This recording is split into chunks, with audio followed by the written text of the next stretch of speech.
Samsung's back with this year's compact flagship, the Galaxy S24.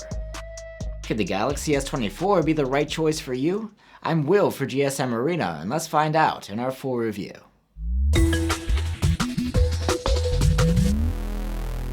Just as last year, the Galaxy S24 brings the high-end, flagship-grade features you expect, within a small and pocketable form factor. Compared to the more expensive S24 Plus, the vanilla model doesn't bring quite as many upgrades, but you do get some refinements here. These include a brighter and more adaptive screen, and a more powerful chipset, which powers new AI functionality. When it comes to looks, the design is the same as the previous model and many other recent Samsung phones. You get a flat back of Gorilla Glass Victus 2, and separate rings for each camera. The back finish is matte, not glossy this time around. The phone's matte armor aluminum frame is supposed to be tougher this year. And the sharp edge where the frame meets the back makes for a subtly different feel in hand compared to the previous model. As ever, you get IP68 rated dust and water resistance on Samsung's flagships, including the S24. At 6.2 inches, the OLED display is slightly larger than the S23's. It has a 1080p resolution, Gorilla Glass Victus 2 protection, and a 120Hz refresh rate. Samsung's new flagships bring LTPO tech, which means the screen refresh rate is extra adaptive. We saw the S24 dial down from a smooth 120Hz to 24Hz when idling to save energy. And like I mentioned, the S24 has gotten some extra brightness this year too. We measured a maximum of over 780 nits with a manual slider, and this boosted to over 1400 nits in auto mode when exposed to bright light. Content looks sharp and contrasty, and Samsung has even slimmed down the bezels a bit for a more immersive experience. Colors are super accurate, and there's support for HDR10+ video. One improvement is that you can get a Super HDR preview on the viewfinder, as well as the gallery and supported third-party apps.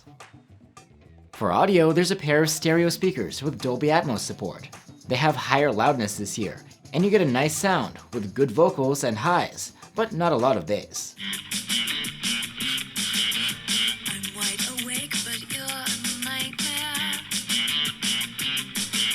The S24 has an under-display fingerprint reader and is really fast and reliable to read and unlock the phone. And you can get 128, 256, or 512 gigs of storage on board the phone, but keep in mind that the 128 gig version is a slower UFS 3.1 instead of UFS 4.0. The S24 comes with Samsung's new software package, One UI 6.1 based on Android 14. It brings refinements like a reorganized quick toggles page. And the S24 flagships also get a promise of 7 years of software support from Samsung. If you'd like to find out more about One UI 6.1 and its specific features, you can check out our dedicated video. With the Galaxy S24, Samsung is again using a different chipset depending on the market. In the USA, Canada, or China, you'd get a phone with a Snapdragon 8 Gen 3, while elsewhere it would have an Exynos 2400. We have the Exynos version here. Both chipsets should provide a similar level of next-gen performance, including improved ray tracing for games, and a powerful NPU for advanced AI-based tasks.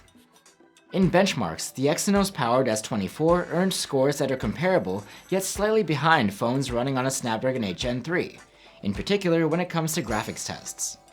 Still, you get flagship-grade performance that's a step ahead of the previous generation. When it comes to thermal management, the S24 didn't exactly ace our stress tests. It eventually throttled down to 60% of max CPU performance. At least this happened gradually without major dips or spikes. The S24 has a 4000 mAh battery, which is larger than last year's. The battery life is a bit better too, with an overall active use score of 12 hours and 6 minutes. Notably, the video playback score saw a decent improvement. Just like last year, the S24 supports 25-watt charging, and there's no charger in the box. With a proper adapter, we charged the phone from 0 to 59% in half an hour, and a full charge took an hour and 15 minutes. There's also support for wireless charging here. The cameras of the S24 are the same as last year. There's a 50-megapixel main cam, a 10-megapixel 3x zoom, and a 12-megapixel ultrawide cam. However, the camera performance should be different thanks to the new chipset and AI processing. Let's have a look. During the day, the photos from the main camera are excellent, with processing that's more laid back than the S23's. Like last year, you get colors that are vibrant, yet not over the top, and wide dynamic range. but the new model has more contrast and toned-down sharpening. Detail has a more natural rendition on the S24, and there's a bit of extra graininess as well. The Galaxy S24's portrait mode gives you 3 zoom levels. 1x and 2x are captured on the main camera. The 3x portraits are taken with the telephoto camera. The Galaxy S24 supports an auto night mode, and is more balanced and less extreme than what we've seen on some other phones, though it's not without flaws. The S23 exposes brighter and brings out more detail and shadows, but the noise is higher there. The S23's heavier sharpening isn't too likable either. And here's a look at what happens if you turn on the dedicated night mode on the S24. You get more restored highlights and light sources, and the shadows also get a visible boost. There's less noise too, but also less fine detail. Let's move on to the 3x telephoto cam. It provides great detail and a gently tweaked output compared to the previous generation. There's a bit more contrast and graininess on the S24 than the S23, which gives it a slightly different character. The telephoto camera's output at night is less than perfect, with clipped highlights around point light sources, and noise in darker areas. Last year's telephoto did slightly better with a dynamic range in the highlights. The detail level is not much different though. Turn on the dedicated night mode on the S24 and it may or may not manage to kick in. When it does, you get better noise performance and improved highlights. However, the white balance is inconsistent. Now we have the ultrawide cam. There are some improvements compared to the S23. The shots are generally sharper, with improved noise performance. Also, the skies are more natural looking now. At night, the S24's ultrawide camera does seem to have an overall improvement compared to the S23's. The photos are still noisy overall though. Night mode does improve things, but similar to the telephoto, the ultrawide exhibits unreliable auto white balance in night mode. The Galaxy S24's 12-megapixel selfie camera with autofocus is the same as in the previous generation. Again, you get top-class selfies, with excellent detail, low noise, and overall nice-looking colors. The Galaxy S24 can record video in 4K at 60 FPS with all 4 of its cameras, and the main camera on the back can also do 8K resolution at 30 FPS. The Galaxy S24's video quality is thoroughly excellent in good light from all of its cameras. The colors are vibrant but realistic, and nicely matched between the different cameras. Exposure is on point, and dynamic range leaves no grounds for complaint. The detail is great on all 3 rear cameras too. Video stabilization is also superb on the S24. The cameras pan smoothly, and walking shake is nicely ironed out. In low light, videos from the main cam have respectable quality, with good detail and reasonable noise performance. Dynamic range is alright, and color saturation is maintained well. So there you have it guys, the Samsung Galaxy S24.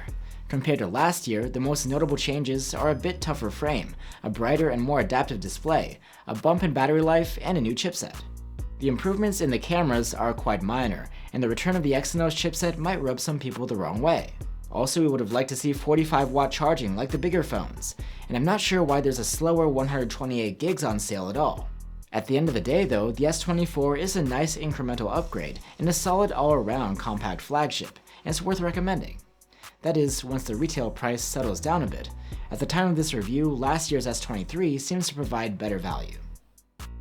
Thanks for watching guys. If you're looking for alternatives to the S24, of course one option is last year's Galaxy S23, and another compact option is the iPhone 15. Let us know what you think, and I'll see you on the next one.